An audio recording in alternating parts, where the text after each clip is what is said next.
How are you guys doing? Hold on, let's get this camera thing focused.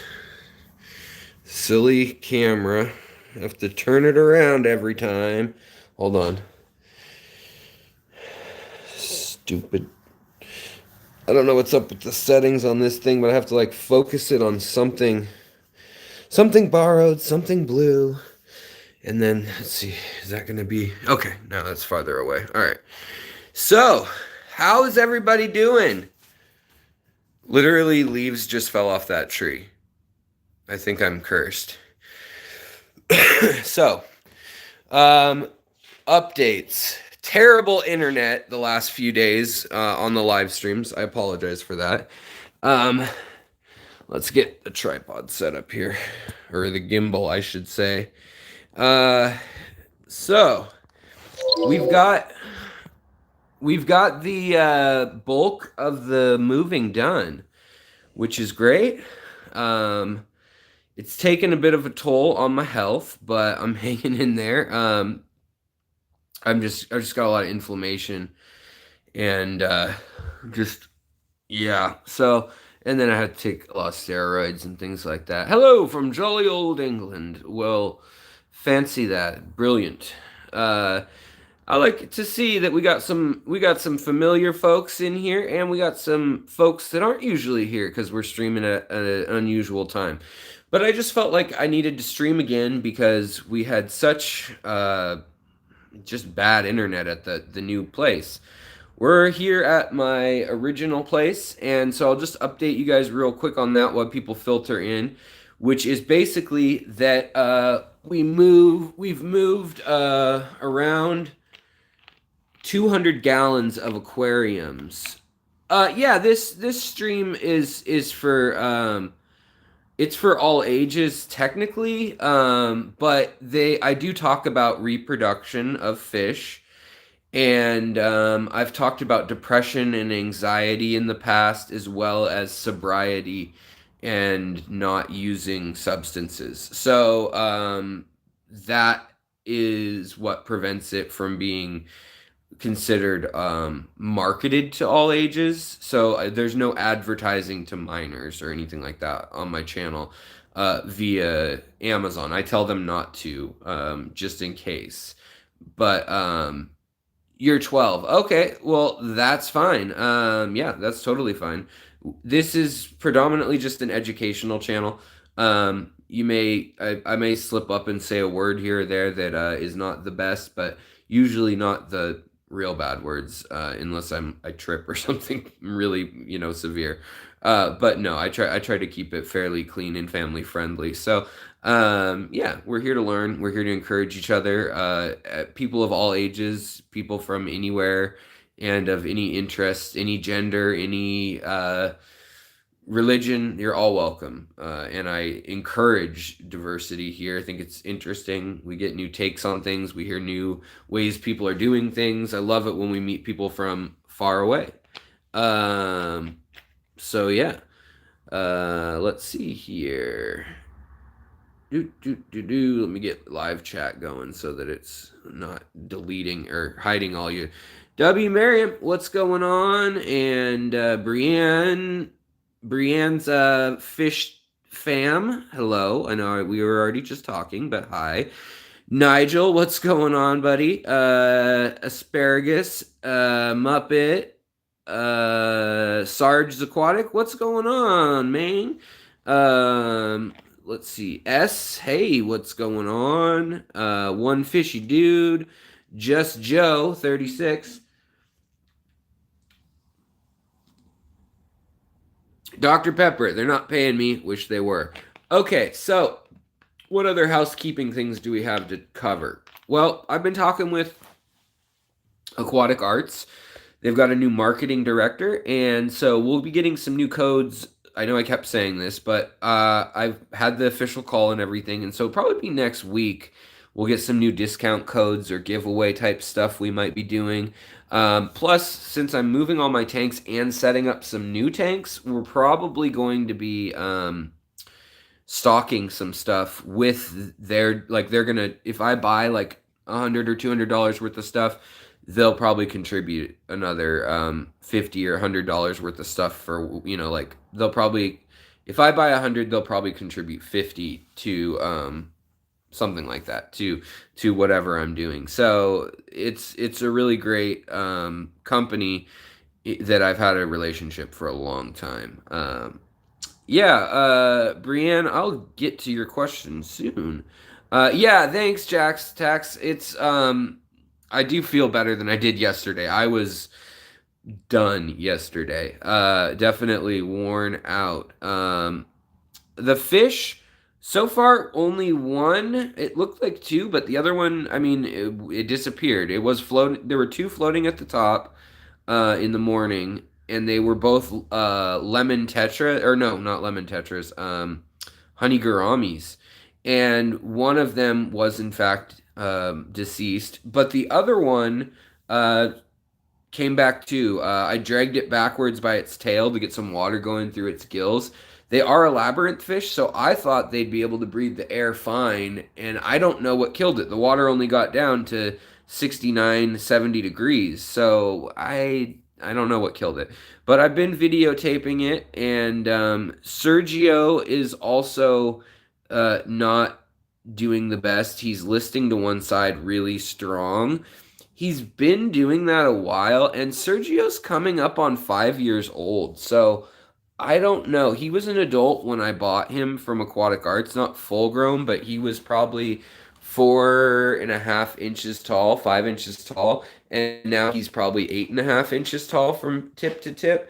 But he's getting very like his head, he's getting like a nuchal hump, and I don't know if that's just kind of the last stage of him bulking up as the alpha male of the tank, or if he's just having some issues. But yes, Aquatic Arts will be getting more stock soon, and Aquatic Arts also we're chatting. They're going to be expanding. There's details to explain about that in the coming months. That won't be for a while off yet, and when they have everything going. But they're also opening a big retail front in Indianapolis, in the city, or just outside the city, I guess. So that doesn't help me, but apparently it's going to be kind of industry changing in some of the stuff they want to do. And they're getting back to breeding shrimp all in house. I mean, they're still ordering whatever they can't breed, but they're also really trying to spawn fish and shrimp local to the area as far as like hobbyists and things breeding them. So yeah, it should be really good. So we'll get new what do you call it, info codes for discounts soon, and we will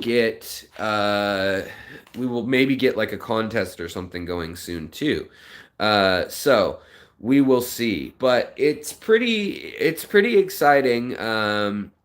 And today I wanted to talk mostly about shrimp after we just kind of touch on the move stuff just for a minute longer. But basically, it goes hand in hand, aquatic arts and the shrimp thing, because aquatic arts is actually a company that listens to the people that buy things from them very, very heavily. And they're very in tune with that. They're working a lot more now on their social media and just interacting with other hobbyists. They have a full-time social media person now and marketing person that I'm working with. And so I'll be kind of helping be in touch with that and probably doing some shorter to the point species spotlight profiles. And in that case, they'd probably send me an unusual or rare oddball fish or shrimp strain. And then I will, document them here, well, not here, but at the other house down the road, and share the info that way. And then, I get some fish out of it. You guys, if you want, get a discount. And then the money that you guys spend, we put in a pool. And then I've usually take that money, and in past, it encourages for people to be a part of ordering from Aquatic Arts using the code that I have, which is Secret History 10, or if you've ordered before, and you can use that as many times as you want, or Secret History, all caps, no spaces, Secret History 15. If it's your first time, you'll get 15% off. And then the amount sold. So if $40 gets sold, say we put aside 10% of that, you get your discount or whatever, but of the profit they make, another, it's actually 4% is what it is, but another 4%. So a buck, what would that be? Not a buck. Is that right? No, 40 cents would be set aside, and 40 cents then goes in the future to the pool of giveaway money. That's how we had it set up, in order to encourage you guys to let your friends know about the code. However, Honey has been, which is like a browser for your computer, and like couponcodes.com or whatever, they've been actually doing a lot of, they search for those codes. They've never gotten permission or anything from me or Aquatic Arts, and so it's autofilling that code and giving it to other people. And so Aquatic Arts wasn't going to count this month the code, so that's why we need to get a new code, is because they weren't going to. Yeah, and they will discount for local pickups too, totally. And there might even be like an extra discount for picking up and not shipping. But Brienne, I don't really I don't really sell fish on the internet too much. I sell locally more, or shrimp, that is, anything. I do plants a little bit, and I do shrimp from time to time that are a little bit unusual, being the Malawi shrimp, which are a Caradina species, and the golden nebula shrimp, because both of those I've found to be extremely easy to keep and very robust. So I feel safe shipping those shrimp. Whereas the Neocaridinas, yeah, I feel pretty safe with them too, but I just don't have enough to keep up with demand as if I sold it online. There's enough demand and a wait list usually locally right here, because I've got really good grades of shrimp. You know, I've gotten them from Lucas Bretz or from Chris Lukoff or from Rob companies, Flip, Shrimp Can, all that kind of stuff, Lucas Bretz, and a lot of them have shrimp that have won world championship awards. So I've either done work for them or whatever, graphic design, and I've gotten them as my stock to start with. Just a 10 gallon of my Blue Dreams, or well, several 10 gallons. I want to have a 20 long of them and just have them. So yeah, but yeah, so everything's going pretty well with the move. I'll show you guys. The house is an absolute wreck. Everything's going into boxes right now. We're mid-move, obviously, of 16 years of junk. But there's where the old rimless was. It hurts my heart that it's gone. It's so dark and lonely and boring in here. Then there was the and it's gone, but it didn't fit in the center bay that it was hoping to go into. So that is okay. Good night, Brian. Have a good one. Take care. Must be, wait, what time is it? It must be over in the UK or something. In the middle of the Atlantic. I don't know.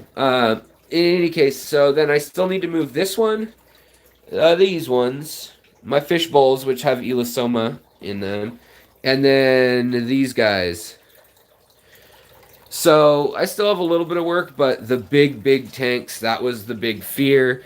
And okay, yeah, there we go. So it's England. But so these are the shrimp that I usually do sell online, special if people specially ask me nicely. When I move, it may happen again. You can see the ones that have the pattern on them, like that one there. It's got the white patterns, which are supposed to resemble stars. That's why they were named golden nebulas, like stardust kind of thing. Whereas the ones that are completely clear here, those are Malawa, but they turn colors. So The other ones turn a little bit of color, but let's see if we can show you in the other tank. They take on different hues, and they breed very, very what's the word? Not proficiently, but very, very prolifically. And you'll get some that are orange and some that are purple and some that are blue. And I've been separating those out, but in the new place, I hope to get stricter about that again and start some exclusive tanks. But you can see I've got a lot that are pregnant right now. You can see there's one right there. And these are one that's still not widely kept, honestly. And I think they're great. I think they're better than a mono shrimp by a mile. But then we also have the very high grade Neocaridina painted fires here. And let's see here. The legs that are red, sometimes even part of their antenna is red, their rostrum or their nose is all red. And these are the one that started it all, really, in the hobby. Started people getting obsessed with shrimp. And then if we come down into here, we've got my world's bluest blue dream shrimp. And these guys are the ones from Lucas Brett's that I've been working on more and more. See, we got a pregnant female there. We've got blues up here. And yeah, just lots of different stuff going on in the blue realm. You can see that this line has started to, I don't know if it's just getting kind of inbred, as they say. There's planaria on the wall right now. But it's okay in that the loaches love the baby planaria. So that's kind of the price I have to pay with that. Let's see here. Jerry says, secret history, want to breed my banjo catfish. I think they already have spawned. They already have spawned outdoors. Oh wow, brought in 10 yesterday. Will they eat all the Neo shrimp? I don't think so. I've been keeping my banjo catfish with, or not my banjo catfish, my lizard catfish, but I've kept farawallas, I've kept banjo catfish, I've kept wood cats, and I've just kept a big assortment of cats in that kind of oddball category. Look at all the shrimp on here. We got a pregnant one right on the glass, but then we've got a big old selection. They're all pregnant up there. And then we've got the ones that are foraging down here. We've got the Neocaridina reds. These are a Bloody Mary line here, which means their flesh is red too. But these guys haven't eaten any of them. The lizard cats haven't eaten any of them whatsoever. They don't even appear to be interested. But I've noticed the same thing about the twig catfish, the farawallas, the just kind of that whole group of critters seems to be okay with them usually. What kinds of shrimp are out there other than Carradina and Neocaridina? So I used to have, and you can find it on my channel, Babalties. That's another big line or a big genus, I guess. And that is there's some called chameleon Babalties. There's some called neon green and neon orange. And we'll look at that in a minute, or in a little bit. We'll look on the computer and we will do that. Let's see here. Here, Fishy says 8 of my 15 new Celestial Pearl Daniels have died. Now, not all at once, just a few. Got them at my local. Oh, just a few at a time. Got them at my local fish store 2 days ago. I'm bummed. Any tips? Check your ammonia for sure. That's what I would do. My guess is your nitrates are really high, or your ammonia spiked for some reason. Maybe just 1 or 2 died for dumb luck, and then it spiked it. The other thing is, make sure your water's not over like an 8.0 pH. Ideally, it should be between a 6 and a 7.5, really. And if you can, check your TDS and make sure that that's below, say, 250 or so. Rice water, Daniel Kim says, I'm focused on care species. Oh, you're in Tacoma. Cool.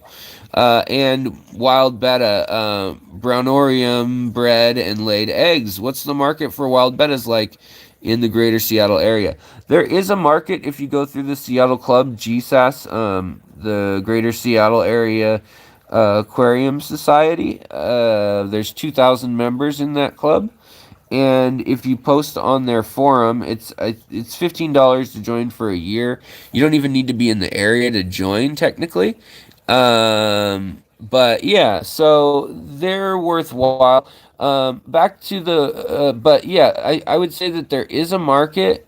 If you can get like Aquarium Co-op or Aquarium Zen to buy them, those are the two stores that I would recommend because they have a lot of sway. Like if they're carrying something that's rare or unusual and they're pushing it, if Corey features it on an unboxing or something, then there's a good chance that it will become very desirable. So this tank is unusual in that I allow the planaria all over, and it's what's keeping my loaches so sassy. That and all the algae on the glass, which is also annoying. I know it always annoys people to see it, but it's just what they do. See, they're actually looking for. They don't like the adult planaria. They like the baby planaria. So I can kick up the substrate for them, suck up a few adults to get them out of the way. There's pellets in here. That's what you're seeing getting blasted apart. And then every once in a while you'll see some planaria. So I just suck them up in the tube, and then I will toss them. However, I've been wondering if I could make a shrimp food or even a fish food out of planaria, like actually out of ground up duckweed and planaria, because I can produce an astounding amount of both if I feel like it. I know what parameters, cause that in my tank. So, it's just something that I'm kind of curious about, and that sorry guys, I think I lost you for a sec, but yeah, I think you need to harvest a good amount, but I'm just curious if that's doable because I'm always looking for new resources. The other thing that I've played with lately, and I was gonna let folks know how it goes, is I've been taking oh yeah, the scarlet batis love to chew on them and then spit them out, and you're like, dude, eat it, come on. And they just toy with you like they're going to, and then they never do. It's very annoying. But they do if they get hungry enough. Trust me, they do. In any case, so in here we've got some Medaka rice fish just chilling, and in here we've got all the green Neocaridina. Light hasn't been on. There's no heat in this tank, and so the just from having the heat next door in this tank off, this is all dying. So I just am cleaning out.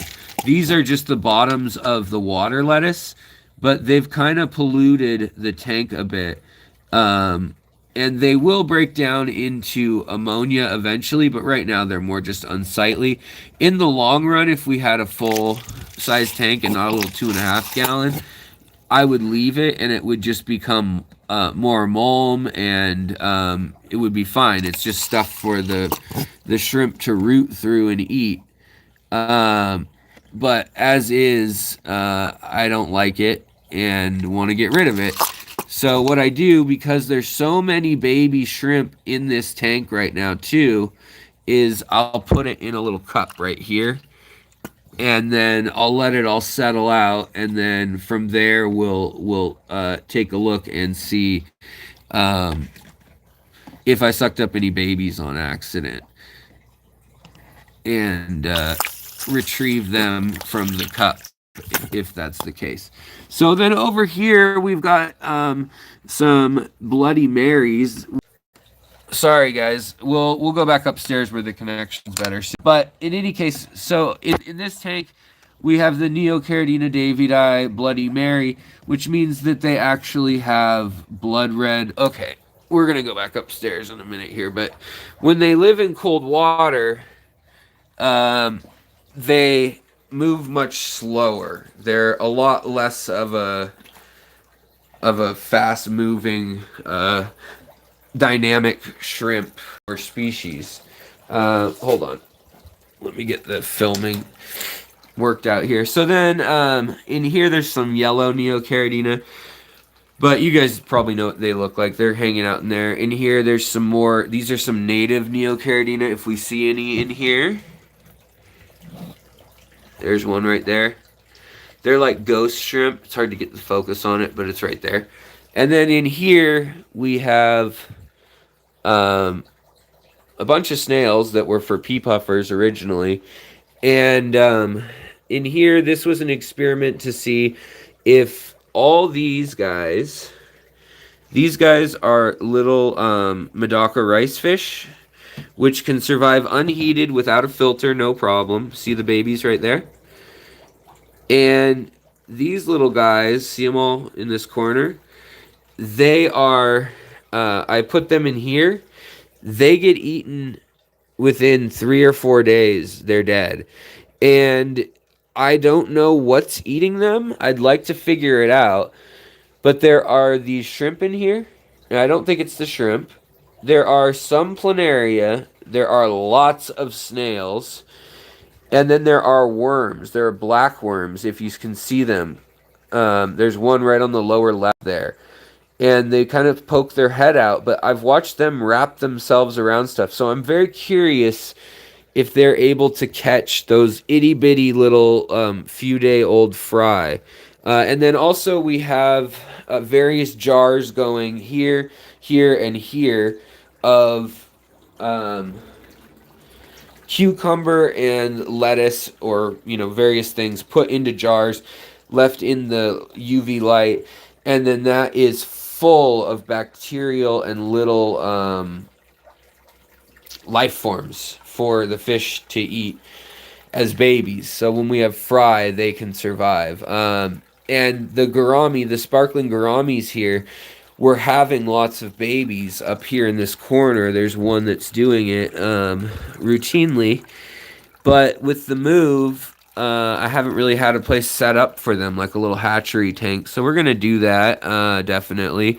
And I think we're going to move the... and I want these guys to spawn, but I think there might be a few too many other fish in here. Sometimes dither fish are good, but sometimes they're not. Although she is very, very nicely colored up, and so is he. She looks like she has an injury or an irritation to her gills today. That's brand new. I don't know what that's about. We'll have to check. Yeah, it's just on one side. So I wonder if she got nippy with him or if she crashed into the rocks or what happened. I'll have to keep an eye on that. But in any case, this tank was the only one in the house that was running on CO2 and stuff.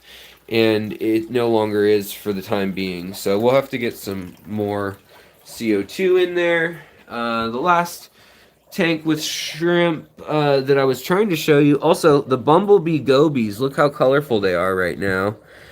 They've got a nice pastel yellow and black color to them, which is really nice. In the live stream, of course, it looks like doo-doo. But really, really nice little fish. If you want to see the size of them, they're very, very small. Yeah, little bumblebee gobies. Bumblebee goby, bumblebee goby. So, let's talk about the new types of shrimp, guys. So, and while we're talking about, let's talk about the most common shrimp, STD, as it were. These little guys that hang out on the nose of the shrimp. This is probably the most common, but it's also one of the most benign. These are a freshwater algae-eating shrimp, and they are a little bit hard to breed in freshwater. They usually have their babies like second order shrimp, which there's first order and second order, or higher order and lower order, as it's often said. And basically, some shrimp will lay eggs that go out to the sea as soon as they hatch, and they will be larvae. They'll be true plankton. And then others will just have little baby replicas of themselves. So here we go. Look at this feeding frenzy going on of all these malawas and a few of the gold nebulas. So I just wanted to show you out the or show off the density that you can attain in a 10-gallon tank with these shrimp just doing their thing. And we've got apistos in here, so that surprises some people. And yes, they do go after the shrimp, but these shrimp are very quick. I don't know why these aren't more popular. They're very peaceful. They're very, very, very peaceful shrimp, and I think that they will get more popular in the hobby. But maybe, I mean, it's the color thing, I guess. They're just not colorful enough for most people. But if you give them some time and the right diet and change up their settings, let's see if they're over here too. You can get some interesting colors. These ones tend to be more yellow and orange, but they're not. There's not too many showing it off. There's a kind of yellowish one here. But you can also get nice blues. I've got a whole video about it where you can see some that were really extreme. And it's kind of cool to see. But yeah, this tank, no filter or heat or anything going on. This is just a tank that's at 68 degrees in the bedroom. And the shrimp are in it, and they're happy, they're fine, they don't need a filter whatsoever. You can see the cories are kind of bulldozing through them, but the shrimp have learned how to stay away. See, here's a greenish blue one, you see that? In the right light, that one will look like a metallic blue. So I just wanted to share that with you guys. That's what I'm keeping right now, but I want to get some new blood. And in speaking of, I think there's... Oh, I forgot my Dr. Pepper. And speaking of, I think that there's some really cool new stuff coming out. Finally, the Babalties, we also have the ability for the Babalties to have been bred in stripes. So purple, pink, white...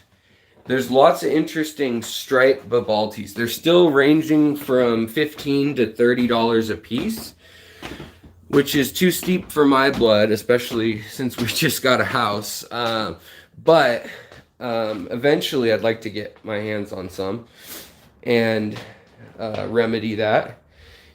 But until then, we'll have to live vicariously through the intranets.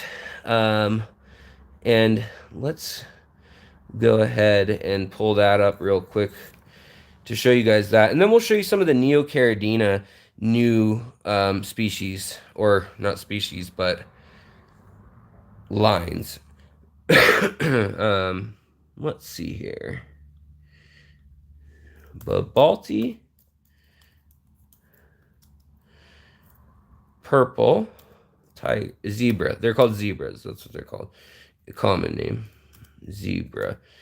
And the Babalty green chameleon shrimp and the neon green, neon orange Babalties, they're actually from Africa. Check this out. So this is a Caradina Babalty. Let me flip this around. Geek Boy, what's going on? It's so nice to see you. I always love, you and Kevin, and I mean, there's plenty of people on here that are channel members.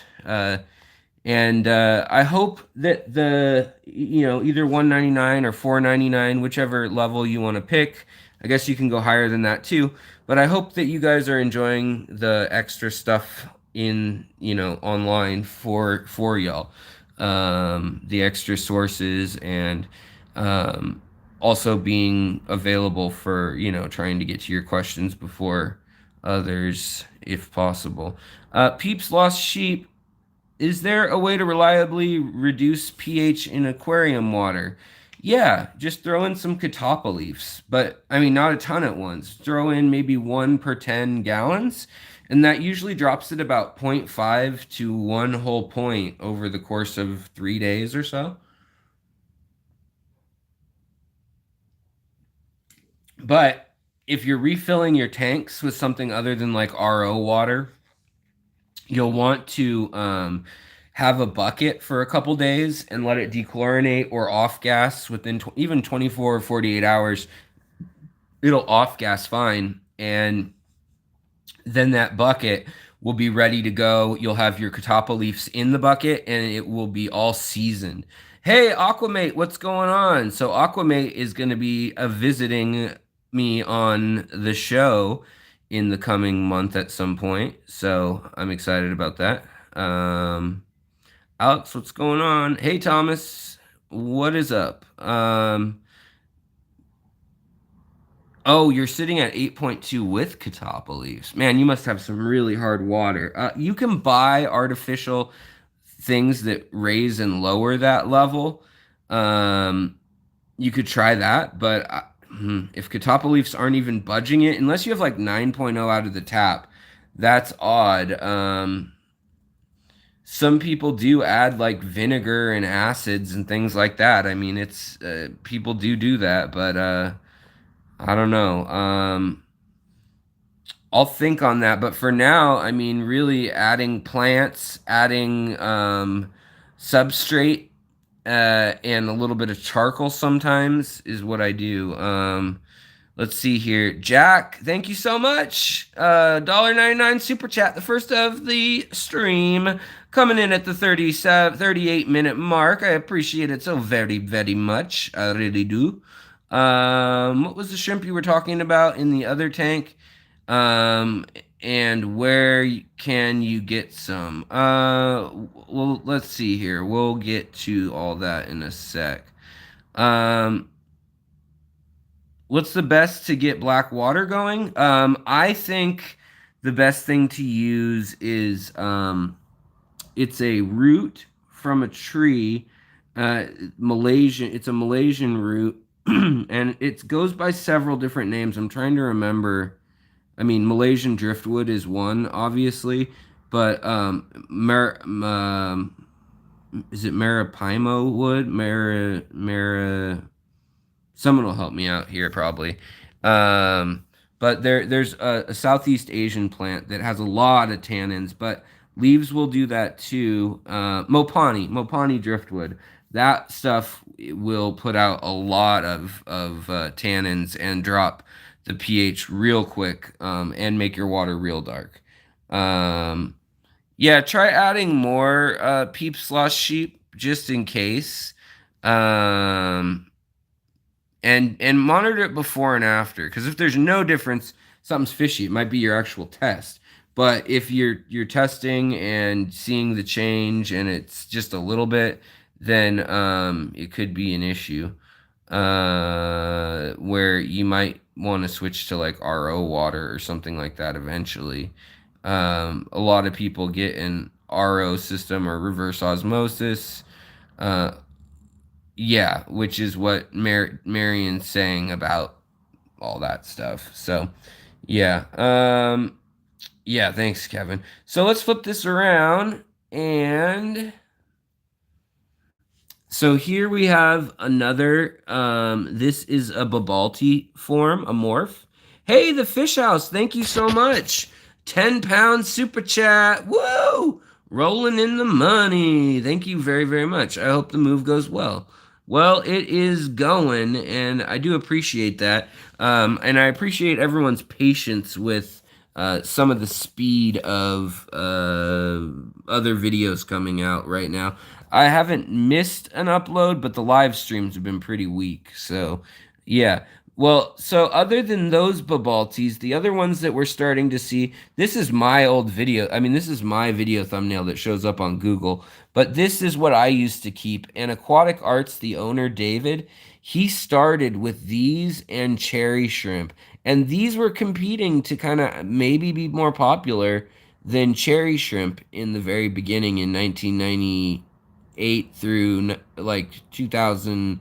two or three, and obviously bright red won out. Green kind of doesn't stand out against your other the other foliage and other stuff like that.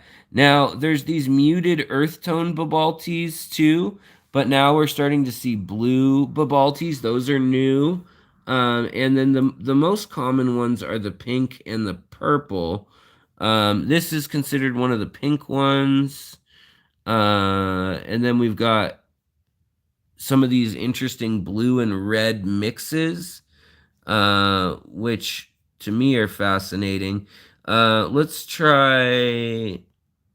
Here we go. So here is this from the shrimp farm. It looks like they sold some of this. And then the other thing that I was going to show you guys, purple zebra shrimp. Aquatic Arts had them. Oh yeah, here we go. So these are the two most common. These happen.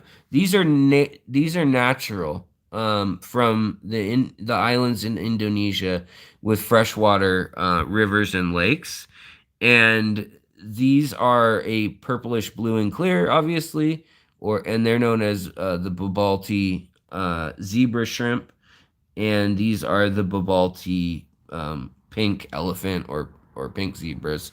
They've just been called pink elephants because of someone thought that was funny, I guess, like when you drink, the whole old thing about that. But check this out. So this is all the same shrimp species here. This is what a Babalti can look like. And those Malawas that I have are very similar in that one individual shrimp can turn all these colors and then go back even. So that's kind of interesting.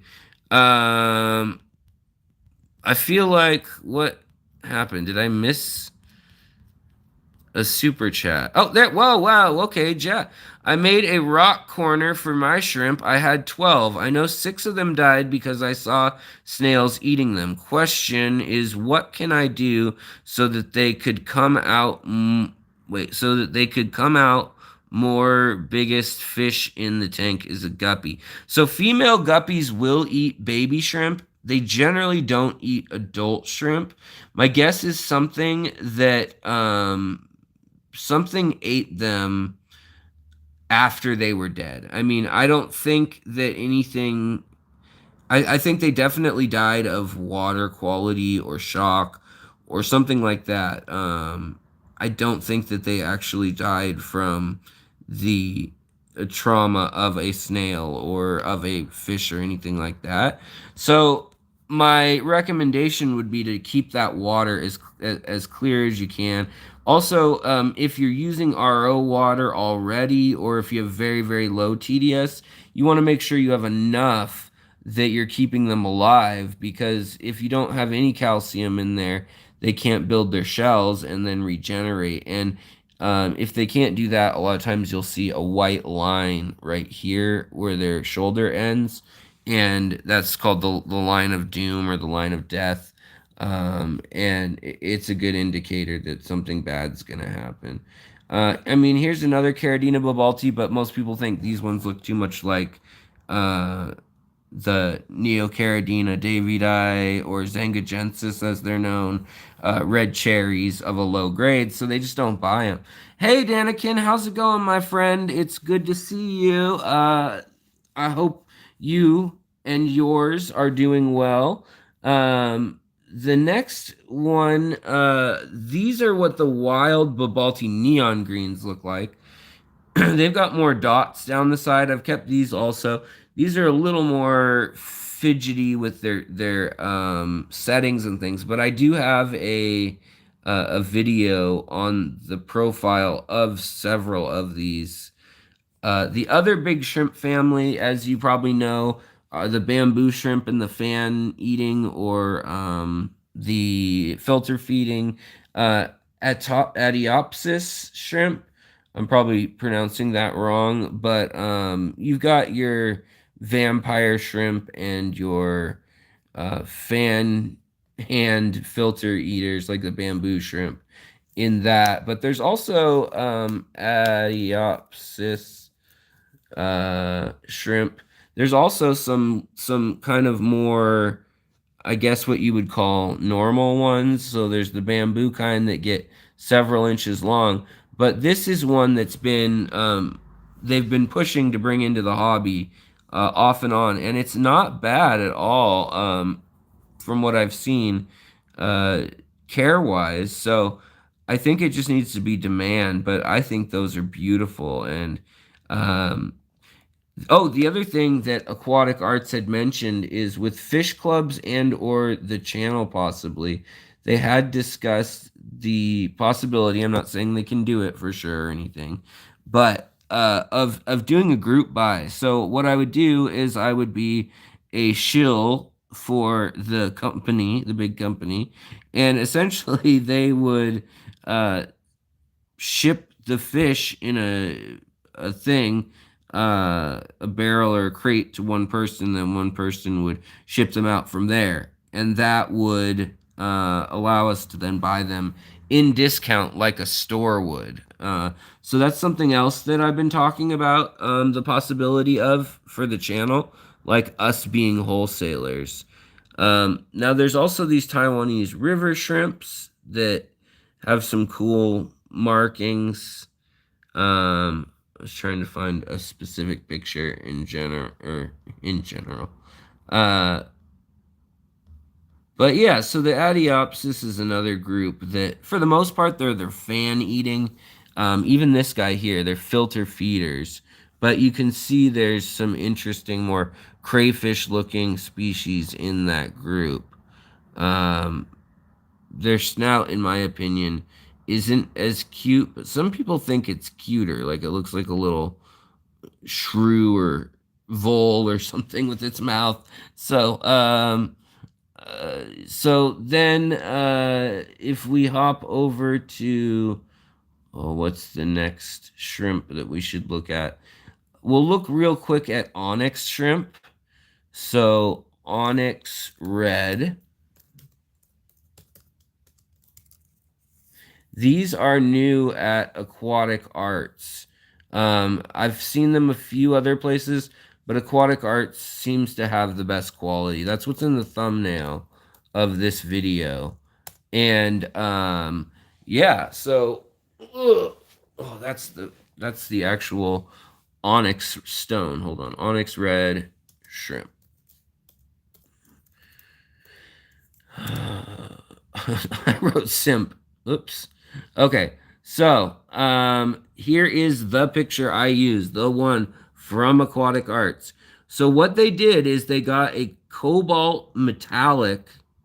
So what happens with metallic is usually there's a color like blue, black, or red that got so intense that those pigments under their skeletal tissue refract back a darker beam of light, just like dark colored stained glass. And then above that is an opaque red coat with only translucency on the edges of it. And so that is one, but take a look at some of the ones from Asia that are coming out still. Some of these have a more translucent shell and a dark line and then dark banding. So there's, just as a lot of people were saying, oh, we've seen all of the morphs of the Neocaridinas specifically. No, we're still really inventing more and coming up with more and more every year. More. In the midnight hour, she said, more, shrimpy, more. Jack, man, thank you so much. I appreciate your generosity greatly this evening. With another $9.99 super chat, super duper pooper chat. Thank you, exercising pair, is what it's about. So here we have some Bloody Marys going on here, and you can see their color. And sometimes this, when it gets so vivid, and if you keep selecting for that red, the pigment packing that goes on, actually the pigment, from what I understand, and this may be wrong, but from what I understand, hold on, guys. I was trying to give you guys a demo with my hands. So, from what I understand, the pigment basically usually sits in scales like this, and then scale here, here, here. So what happens is the pigment gets so dense that it starts to do this, and it refracts off that little triangle in a way that makes it look like it's glowing, and it looks metallic. And so with the blue, the black, and the dark red, you get that effect. Now the green has it sometimes too, and you get turquoise, which is what I've got going on downstairs, and that's why I think they deserve a better tank than the one they're in currently. But here is like a good example um, of how that can look. I mean, look how metallic this looks. It looks like blue metallic. That is a really, really crazy shrimp breeder right there. These are the carbon shrimp that they kind of are crossing, or at least what it's believed to be crossing. It's very secretive. There's a lot of money to be had if you're the only one who knows how to make a certain kind of shrimp. So there's a lot of money in it right now, I guess, especially in Asia. But right here, they've got an onyx blue that seems to appear to be purple with a pink really. And both those things are very, very, very unusual in the shrimp world. So yeah. Jack, man, again, showing some appreciation. People like you helped me get back into the hobby. Well, thank you so much, brother. I appreciate that greatly. Hey, Alex, I got 15 bucktooth tetras donated to me. Pick up Wednesday. Can't wait. Oh, right on. That's rad. That's really rad. So the other kind of shrimp that we'll inevitably see in the hobby are going to be ghost shrimp. Now, ghost shrimp are usually called that because it's a catch-all term for any clear shrimp that's in fresh water, honestly. And now we're at the point where we know that's. And by the way, there's a great example of the Bloody Mary versus a painted red fire. Bloody Mary, that means the flesh is dark red too, and the exoskeleton is dark.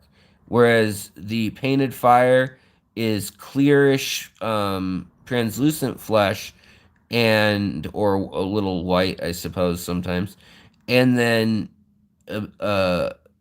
see-through or transparent, super vivid red. So, yeah. But onyx shrimp, here's another great onyx shrimp.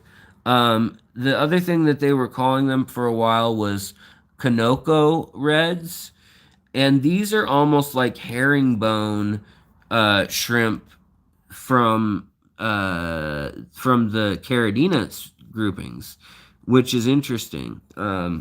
So there's some potential here for genes that are not being expressed yet that maybe we'll be able to get this pattern in, say, blue and yellow, or I don't know, probably not in those colors, but you can dream.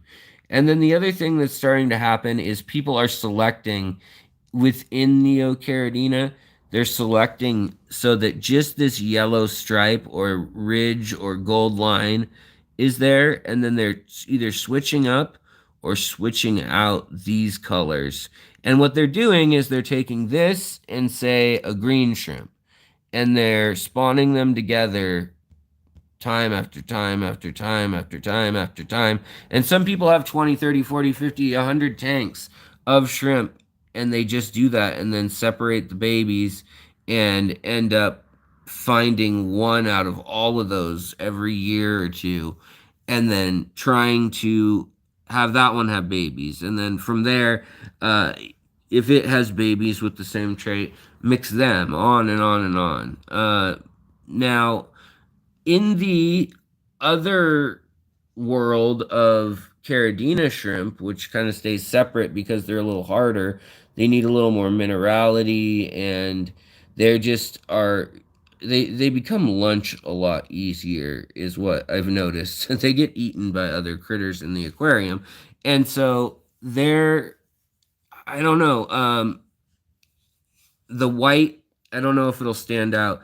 This snowball coloration on Neocaridinas seems to be the most common, whereas this true white that you see in the crystal shrimp and stuff doesn't seem to be coming out in Neocaridinas yet, anyways. Whereas in Caradinas, it was one of the early color schemes was basically like these three came out pretty early. And then you've got the Onyx there, the Bloody Mary, and then here's a Sulawesi. So that's the next big group of shrimp that we were going to talk about, which is there's all sorts of lovely shrimp. I'm not even going to get into most Caradina because there are literally hundreds of variants of them. The bee, the Taiwan bee, and the Caradina, whatever it is, the crystals or the super red lines, things like that. There's just too many of them to even get into. But when we get into this stuff, the Sulawesi shrimp, they like high pH water with a lower TDS, I believe. I'll have to double check that. I might have that confused. There's a lot of lakes in the world, and my brain can only hold so many lakes. But basically, these guys are just a really nice, these guys and gals, obviously, are really nice specimens. And they, like I said, they are a little more fidgety in that they like more minerality in the water, like 7.5 to 8, with the pH and minerality and everything. And that makes them a little more difficult to keep. But I think people are getting the hang of it. You can go buy water that's primed for it and all that kind of stuff. So that's really helping. I'm painting a close-up of a discus, and my pleasure. Oh, okay. I'm reading other folks' conversations, getting distracted. You've seen Sulawesi tanks with algae growing, completely covering everything, and have tried to get the growth, but instead get long string algae. Any tips? CO2. CO2 is how they're probably doing it, would be my guess. CO2 and very high powered lights so that the shrimp, so that the moss and stuff doesn't run from the light. It just gets the energy it needs and then kind of stays squat and shrivels up or kind of hides during part of its life. Okay, let's see here. So yeah, these are another good one. These are the Dennerley, which are named after the Dennerley company in Germany. Chris Lukoff works for them, the Shrimp King, and has helped them design stuff. They're very small, though. You can see one there on the end of a finger. But they're just a cool shrimp that lives in, I mean, they could live in water closer to Lake Tanganyikan water than to, I'm trying to think, what else could you go the other way or anything? Well, I can't think of a good example, but so let's go back. That's the Dennerley, Sulawesi, but Sulawesi is a big, let's pull that up too. So if we go to Google Maps, that's not what I wanted. Google Maps, and zoom out of my neighborhood.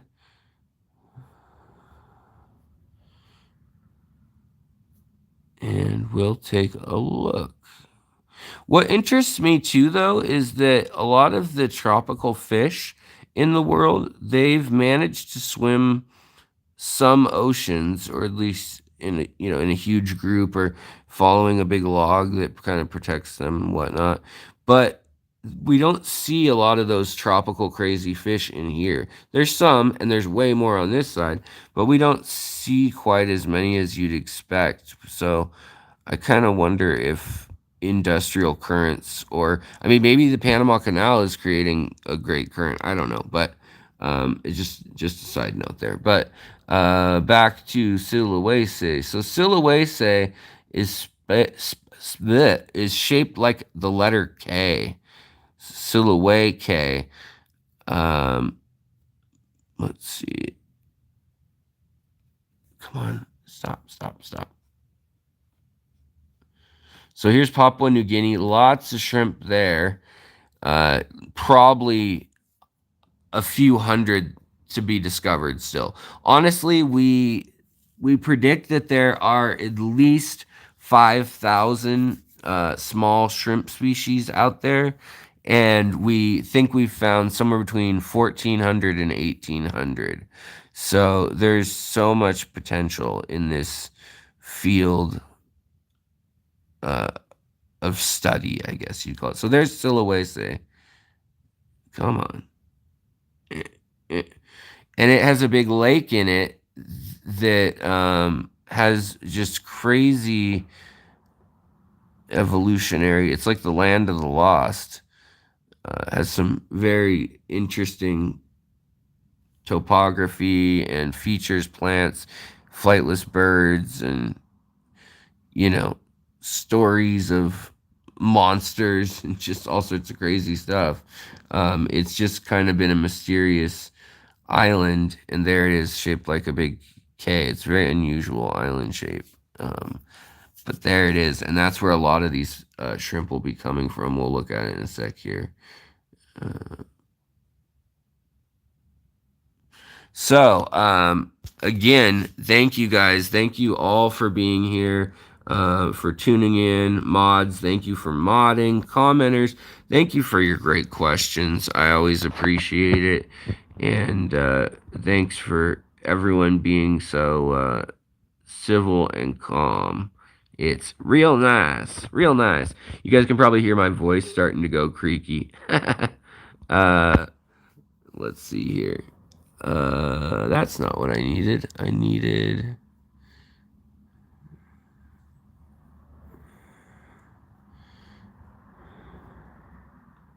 Oh, here we go. All right. So, another Sulawesi is the Caradina spongicola, and it kind of looks like a candy cane stripe. I don't think we even know how they spawn, to be honest. So there's a lot to learn about this. Here's another one. This one is very similar to the Carradina. I have the Golden Nebula. Come on, focus. But they've got a longer rostrum. You see that? Their nose is longer. That's the only way to really tell those ones apart. And sometimes they'll turn kind of a red color. But, oh gosh, dang it. This is probably one of the most famous Sulawesi species of shrimp, which is going to be your harlequin. There's also saltwater harlequin shrimp, but this is freshwater, and that's what makes Indonesia, that lake, so special. Is sometime during the last ice age, it trapped oceanic creatures in the lake.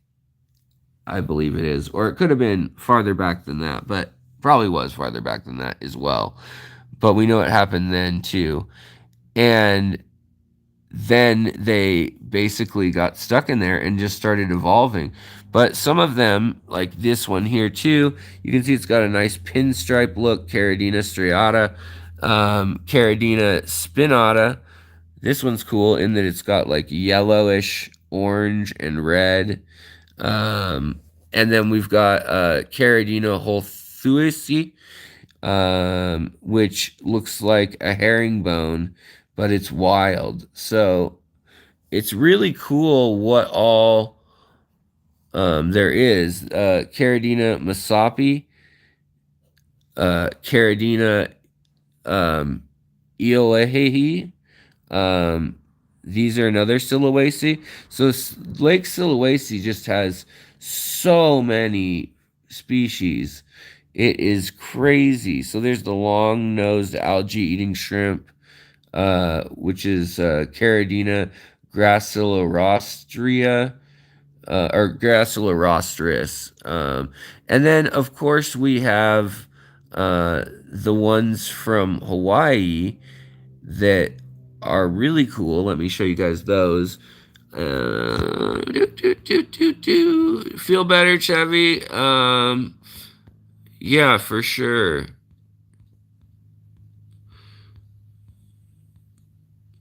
Sulawesi lake systems. Lake Matano is the 10th deepest in the world, but 84 degrees almost all year round. Very little plants or algae from few descriptions available. Yes. And it is just uniquely set up chemistry wise. It's got a high pH of like 8 to 8.4, but the TDS is lower than you would expect for that. So there's um, sulfur mines in the area, and there's other very large industrial sites.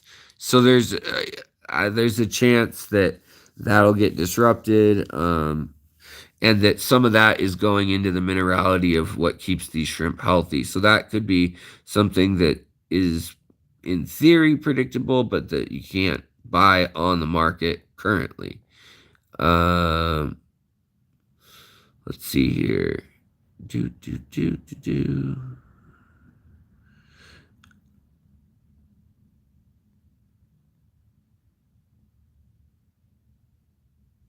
All right, so Muppet, check out the video description for links and products. Yeah, so in the description, I wanted to tell you guys too that I have done something a little bit unusual in that I have been doing a lot of research on various things, including the African American legacy or experience in fish keeping. There's been some big innovations or inventions that have made the hobby possible. And I wanted to talk about that in Friday, which is, Black History Month. But at the same time, it felt almost cheesy. So I felt like maybe I shouldn't, and I should save it for later. But people seem to want to see it, so I think I probably will release it, even if it comes out a few days later.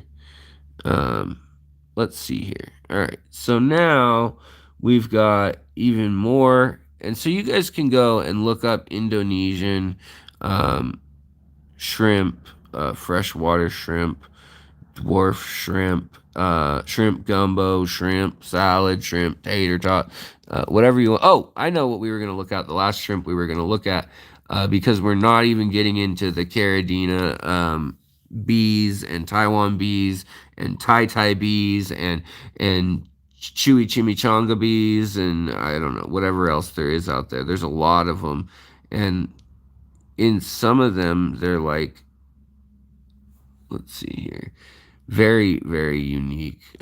We want the volcano shrimp. And these ones can live off of algae and photosynthetic symbiotic relationships in lava tubes, in water that has basically nothing to offer in it. Volcano shrimp always comes up as some dish from, I don't know, Outback or something. But volcano shrimp, let's see here. Oops, shrimp and that's not what we want. Why isn't my backspace button working? There we go.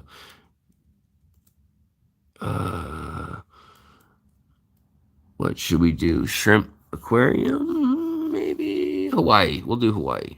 Hawaii.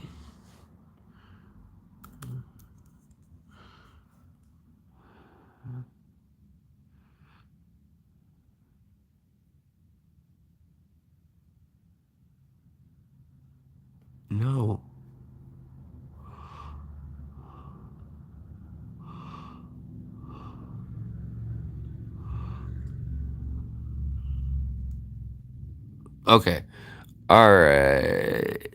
So there's another one which is hollow Caradina rubra, and that is the Hawaiian red or volcano shrimp, which is in the uh, Attidae family. Right? Hold on. Right here. I might be saying that completely wrong. Attidiidae. That is really hard to read on the live stream. Sorry, guys. But these guys are really neat in that they are very, very teeny. They require almost no maintenance, and you can literally just put them in a jar with an air hole, uh, and they will be on their merry little way for quite some time. Here's a group of them. Now, they're still very similar to cherry shrimp, which I think is mostly because in the wild, red tends to be the color that stops everything in its tracks from attacking, eating any sort of shrimp and stuff. But these live in the lava tubes in areas where there is no other fish or shrimp. There's insects and things, but there's no other little stuff in there. And so they've kind of taken over. But yeah, I hope to get some someday as a novelty, if nothing else, just to put in a little jar. The bigger, the better the container, just like every species. But that's kind of the last of the ones that were really on my mind. Yeah, long lifespan. Hey, Will, what's going on? Will, Bill, uh, Opeula. Yes. So then, let's see here. What is this going on? Pinterest is the most mislabeled stuff that you ever see. Um, it's crazy. So don't always trust that you figured out the gender or the sex of the or those are the same thing. Sorry, the gender or the species of the shrimp. Do do do do do do do do. Um, yeah, not really. Okay, so you guys have probably seen these pictures, like Chris Lukoff with the Skrittles, as it's called. Lucas Bretz also calls them that because Skittles said don't call them Skittles because it's too close to a copyright patent or patents, I should say. But that's mixing up a bunch. You've got like an orange really here. The other thing, the other new Neocaridinas, which I think are the easiest for us to breed in the hobby, are you've got your new Neocaridina. So you've got your Red Riding Hoods, which I have downstairs. And that this is what they look like. They look neat. They're just a really shrimp without the back stripe, really. No pun intended. But if you mix them together back with like this kind of red shrimp, usually the entire shrimp goes back to red. That's what's going on in my other tank. But you can see that they're here. Aquatic Arts has these usually, and I like them a lot. I think they look cool. That and the Onyx ones look cool. And then the other one I thought looked neat um, is they've got yellow, really,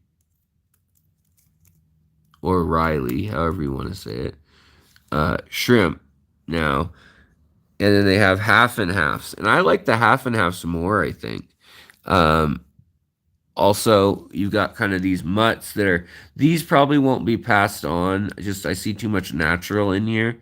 And sometimes that's a sign that it won't get passed on. Here, this is looks more like an orange, sun-kissed orange one. Oh, it is. But here is a nice yellow one. And these are a mix of Palmata and of the Davidi or Zangengensis. One or the other. And Zangagensis is what Davidi was. Look at this. So basically, it looks like they've taken the orange uh, Riley's or Riley's and really rile them up. Maybe I don't know.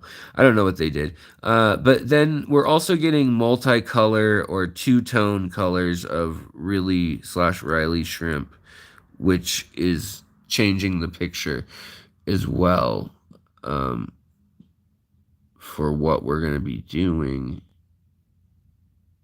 Okay, so green Reallys. That's the other new one, green really shrimp, and there's also a turquoise green shrimp in the Neocaridina family, kind of. But these guys, you get a lot of false pictures for Babalties or for, I don't know, someone put, a dead one in a dead one in and another one stacked, and that can look funny. And people cheat pictures, Photoshop pictures. Don't trust everything you see. Here we seem to have a carbon that is a Riley or Riley, which means it's a police. Wait, what am I saying? A police. I'm off. Sorry, guys. I'm mixing up my words. Carbon really means that it's a black, dark carbon shrimp with the light, clean, clear center. Now, the blue Reallys, which are like a sky blue, they're kind of pretty too. People have gotten away from these because they thought, let's skip it. Let's stick to the most intense colors. Let's get red and super blue and stuff like that. But now people are realizing that there's some beauty in the species that are kept that are not so flashy, that aren't so, oh, what's that in the corner of my eye? And then your eye's looking at the shrimp and not at anything else going on in the tank. So yeah. What else was I gonna pull up?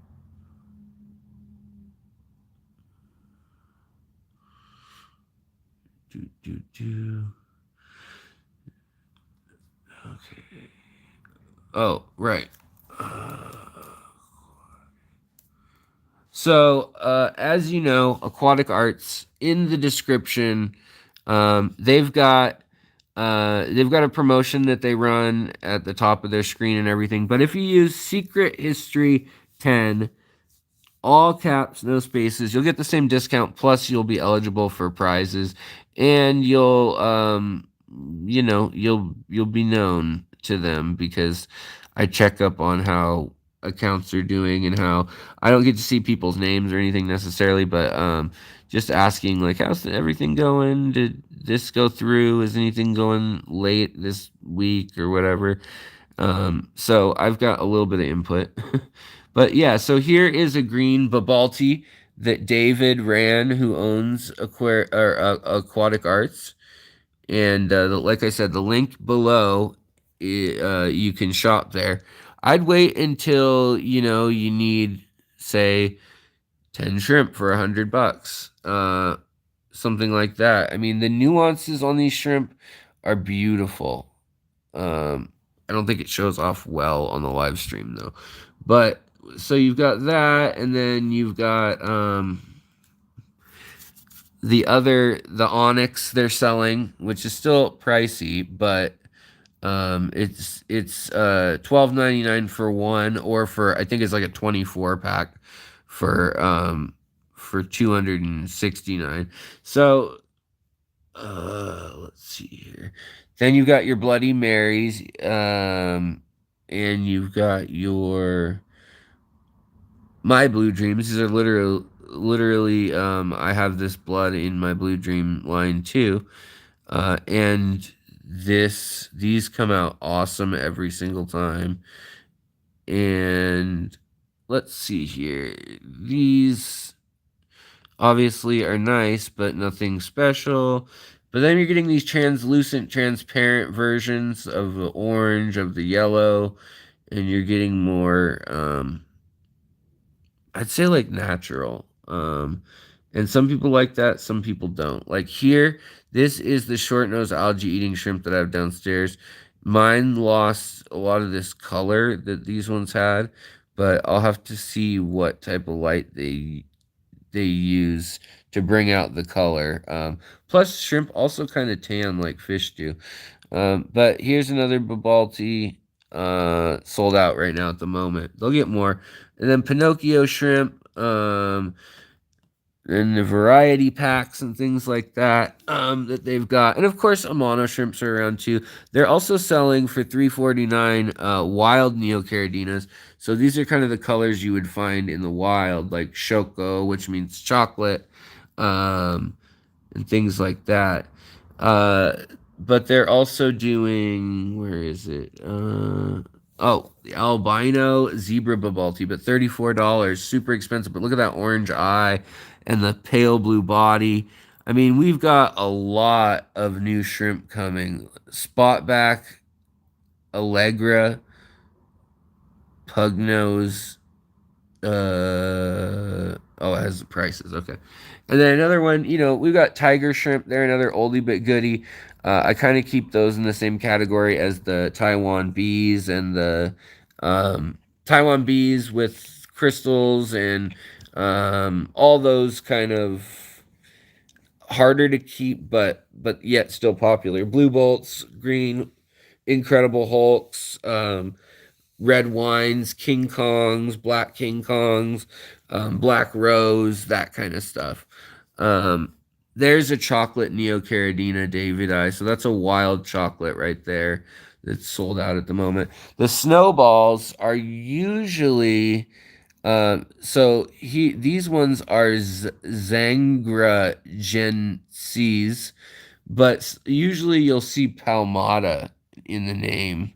Uh, and they're all within the same close enough family genetically that it works it works out. But in the long run, I don't know how well their offspring do. Um, but yeah, so that's kind of some of the new stuff that's coming out at the moment. So just keep up the pressure on your local parks or beaches to toss some sand uh, go get it, toss some sand in a tank, fill it up, let them thrive, let them get used to your water. If you have water that's sourceable nearby, maybe it's worth getting 2 cans a week or something like that to fill up those tanks and get different water parameters, try new things. See, here's like a fancy blue bolt. They're out of those right now, but incredibly good price, really, at Aquatic Arts. Another gray Babalty, another type of long nose shrimp, the long nose Pinocchio. And we've got the baboon shrimp. Baboon, that's not what I meant to say. Vampire. Man, I am losing my words, guys, as we speak. I'm real losing it. So I think there's another page. Let's just take a look real quick. See if there's anything stunning. Not so much. Oh, these are another great one when they have them, but they haven't had them in a long time. I don't ever see anyone with these lately for several years, but they're called Ninja Shrimp, and they are extremely fast. And they're just a really cool shrimp that can turn from blood red to yellow to orange to cream to light brown to dark brown to black, which is pretty cool. So there's that. But yeah, so that's the state of things in the fish room, the state of things in the shrimp hobby. And I'm sorry if my words are getting mixed up. Like I said, when I get tired and when I've had these episodes of flares and things, the steroids, the prednisone make me feel real out of it. But so the last thing I had to say was that in my description, Oh, you have lots of ninja shrimp in Australia. That's awesome. They do come from right down by you guys. The Rudolph shrimp, those are not breed. They don't breed with Neocaridina. They're their own. They're the Pinocchio shrimp. Although the Little Red Riding Hood shrimp they're a good one, and they're a Neocaridina that can interbreed. You'll get Rilleys, Rileys. Sometimes you'll get three bands instead of two bands of color. Sometimes you'll just get one, but it'll be in the center. So all those things exist. There's also the stripe down the back, the gold line. I've had many green shrimp and even some blue shrimp and even I guess even a red shrimp where you get a yellow line down the center of the back. And it can look really cool. One looks like a McDonald's logo or something, and the other one looks sort of like, I don't know, they look pretty natural, actually. It looks pretty well camouflaged, even though there's bright colors of yellow and green or whatever. But it's a great fish or shrimp, and just need to keep cranking away at these lines and having people with hundreds of tanks or hundreds of shrimp individuals at least. You could do it with 10, but you're not going to have the odds, the statistics to get that one that you need and then to cross it back. And then hopefully over time someone else does it too. And then you can combine with our powers combined and you can make something super special and stable too with a diverse genetic thing. So the future of this is definitely going to be more genetic engineering and interference on the level of using technology like CRISPR, like gene splicing and things like that. They're going to make glow in the dark shrimp. They're going to make popcorn shrimp. No, I'm just kidding. I don't know what they're going to make next, but they're going to be combining, a gene from the glow in the dark jellyfish, or a gene from like they did with the glowfish, or a gene from maybe the purple something or other shrimp that exists in one lake in Sulawesi. But what's important when you're keeping these shrimp, if you can't get that good water, if you need to get the water parameters to somewhere where you bought the shrimp and it tells you what they are and you just can't get them there, go to your local stream, your local lake or whatever, and get water from there. There's lots of little life forms in there too, and that can also be food. Now there are some parasites and things that are a risk for that, but generally in the colder water there aren't a ton. So if it's local to the US, unless it's the dead of summer or something, there's some amoebas and things that can hurt the shrimp. But if it's not that, if it's this time of year in the US, you're pretty much good. So bring it home, let it warm up to temperature, and then you can put it in. You don't need to dechlorinate it or anything. So yeah. But guys, I'm getting worn out. My brain's getting a little bit fuzzy. And the other thing that I put in the description, if you guys made it to the very end and you're still here, is I put up a link to Audible. And I know a lot of channels do this, but I wanted to do it because I really like Audible. It's audiobooks, and basically you can just click on it for free. You have to put in your info, your credit card info or whatever. But then after 30 days, you can cancel if you don't want it. And you get 2 free audiobooks from that forever, for, I mean, whatever. And they have one on, the speciation of animals throughout Micronesia, or through the cultural history of Papua New Guinea. I mean, there's just so many titles that are pertinent to our hobby. The history of marine biology and things like that. The History of the World by Bill Bryson. A short history of nearly everything, I should say. Malcolm Gladwell's stuff about economics and just crazy, like, cause and effectal things. And just, yeah, all those books are available. It's free for you guys to try. If you do it, it helps the channel out. The channel gets a couple dollars, I think, like $2 every time someone signs up.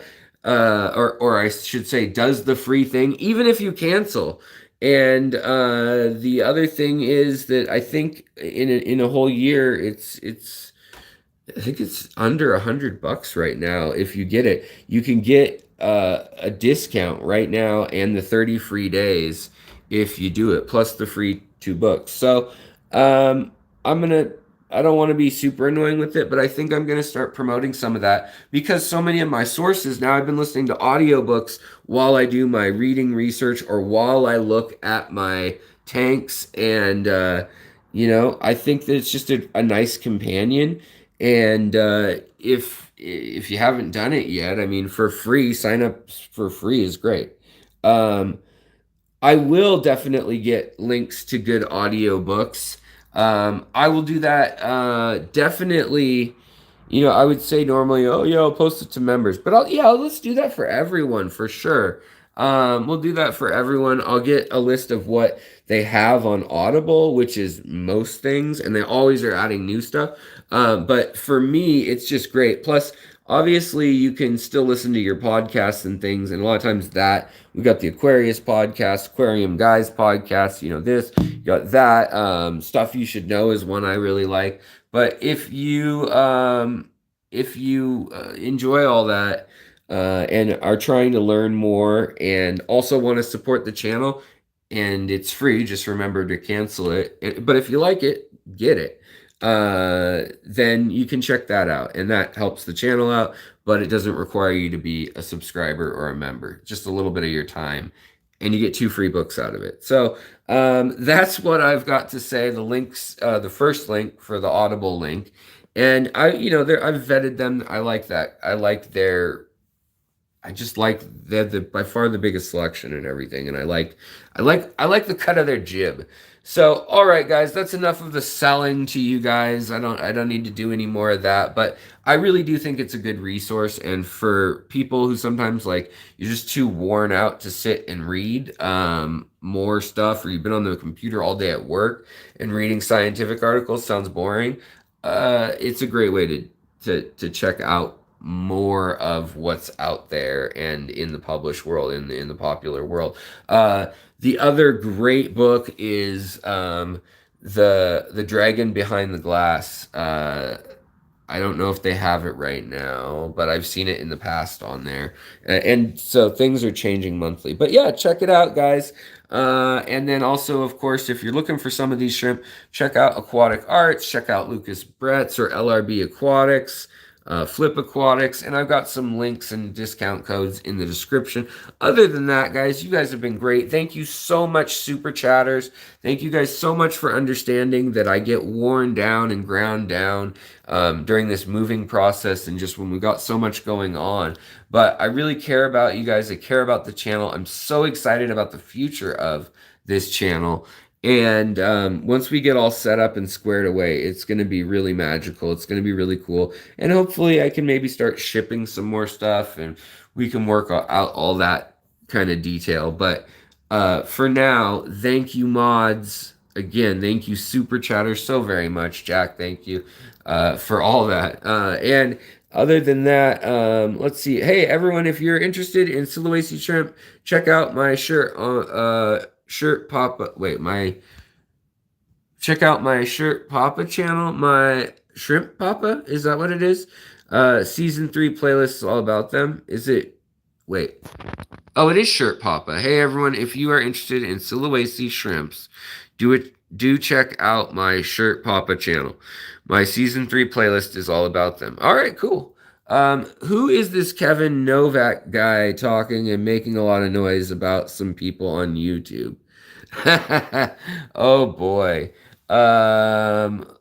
Ooh, he is a doctor, I guess, of chemistry. I don't know what he's a doctor of. But he makes sure that you know that he's a doctor, and that he's as smart as a Harvard doctor. He tells that story a lot too. But basically, he has a method of filtration that has been known about a long time in other disciplines and things, but he's kind of put together pieces of a story into a cohesive almost. There's a few things that I'm still questioning, that I'm still like, I don't know if that would work quite right, but maybe it does. But I definitely think there's merit to it. I think big water and ponds, like koi ponds, he's got a lot of great info in there. But the things like the BSB baskets, it's anoxic filtration, which means low oxygen filtration. And the real key thing is that it works. It's been proven to work, but it's a lot of work. And once you get it set up, it is good for conserving water. That's my biggest thing that I think it's good for like the developing world or somebody who can't do water changes hardly ever. It keeps the nitrogen in the cycle, but you really do need to rely on more chemistry like iron and sulfur and manganese in the water. So you can check out his videos and stuff, but I would take it with a grain of salt and keep researching, because anybody who says they have the method that works the best, rarely is that the full story, is what I find. And I just like to listen to the tone of people. And if they're talking, if they have to espouse their credentials all the time, um, other than just informing you of, something in an introductory way, or if someone asks a question, it sometimes just comes off a little strong. Like it's trying to be a legacy, and it's like, well, yeah, but this stuff has been documented before. It's not your invention. Some maybe the way you put it together is, um, but there's good info there. The anoxic filtration, great info, interesting stuff there. But it's just debatable whether in small tanks you can even get it done. How effective is it? That kind of thing. Big scale works well. It's just like a lot of wastewater treatment processes, I guess you would say. They have a lot of different methodologies for dealing with that stuff that work on a big scale. I mean, foaming and agitating the waste and then allowing a super aerated form of it to like the top layer scum to get eaten by bacteria. That's a perfectly viable way. And then having settling chambers, then having filtration, all this stuff. It's all possible. It's all doable. It's all interesting. However, the other thing I would say is that we have biotic filtration. Focus on that first. Get your normal, quote unquote, normal, the way the fish store sells it, because that's the easiest. And then if you can redundantly get these other things in, the anoxic, the anaerobic, and all that, then you can get into that. Kevin, I thought I was done too, but we had a question. But that's my opinion about it all. Is take what you can from all those things. No one person's right. I'm never all right. Never all right. Never all correct. And I mean, just take what you can and then double verify yourself. That's why I like to give the channel members, when you subscribe, I like to give you guys the evidence I have, the science, the scholarly journals, the sources, the anecdotal, whatever it may be, because you can learn a lot from anecdotal and science. But if you look at just one of them, you're probably going to miss something. Zen Ginger, I love you. All right, guys. Well, you guys have a great night. Speedbag 67, thank you for dropping in. If it was your first time, welcome. Hope you enjoyed it. I hope it's not our last time together. And there's like 600 videos in the archive. So if there's something you're curious about, take a pop, look through it. But thank you so much, super chatters, super streamers, super lurkers. I'll try to update everyone on Tuesday. Try to drop a video of the move up to this point, moving the big tanks and all that stuff. Got about 20 minutes. I tried to edit down like a minute every time we were doing a new tank or a new process or something, and not too much more than that. So it'll probably be like a 20-minute long video and then another like 10 or 15-minute long video. If you care about the moving stuff, that'll be up for those who are interested. And for those who aren't, don't worry about it. All right, guys. If there's a shrimp species you want that we didn't touch on, or we did, leave it in the comments once this video loads, and we will try to get it through Aquatic Arts, and maybe try to do a group thing where everybody can get it mailed to them. But we're all buying, maybe we each buy 10 of the shrimp, and 30 of us do it. There's 300 coming in, so then they can buy another 200, so they can buy 500 shrimp wholesale, and they get a price cut of 20%. So the more of us that are involved, the bigger price cut they get, that kind of thing. I'd love to set that up through the channel, like a mail order group. Clubs used to do this all the time back in the day. So, all right, guys, take it easy. Have a great day, night, morning, whatever it is, wherever you are. And I will talk to you guys later. Also, check out, Danikin's stream and what they're working on. Check out all the great streams on later tonight. All right, guys, take it easy. Zen Ginger, why are you not a mod? You were a mod for a long time. Thank you, Chevy. You rock. All right, you guys. Much love to all of you. Take it easy. Hopefully, we'll have internet at my new house on Wednesday, and hopefully, all the tanks are there by then. And we'll do I'm so excited to do a live stream from the new fish room from the new house. All right, guys. Bye. Take it easy.